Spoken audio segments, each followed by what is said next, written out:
You know, some of the most fascinating things about the country of Brazil are the magnificent birds that grace its jungles. And there's a man here who has spent an entire lifetime learning everything there is to know about them. His name is Dr. Helmut Siek, and though he lives in Rio, his thoughts are seldom far from the forests of the Amazon. I came to Brazil in 39, 2 months before the war, in an official mission between the Museum of Berlin and the Museo Nacional do Rio. I am quite old, and therefore I can say even 60 years I am studying birds. 60 years of studying birds, that's a long time. Dr. Siek started out when he was only 9, writing down bird songs and musical notes in his backyard in Germany. But he decided to stay in Brazil so he could study its huge variety of living birds.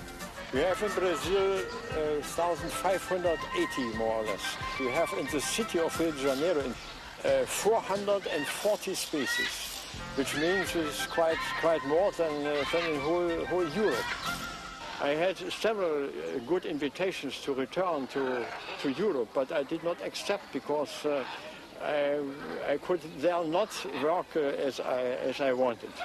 The smallest birds are naturally the hummingbirds, which are the pride of all people in South America. The smallest hummingbirds which we have in Brazil weighs 1.5 grams. It is one of the smallest birds in the world.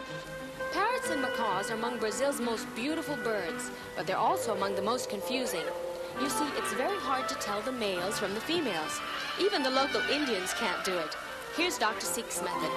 I came to the conclusion that the only sure method is to wait if the bird is laying an egg, and then I guess we know that it is a female. Dr. Siek says it's a lot easier to tell the difference between a parrot and a macaw. Parrots have short tails, macaws have long ones. And these birds are also unique because they live so long. In captivity, parrots and macaws have become 65 to 70 years old.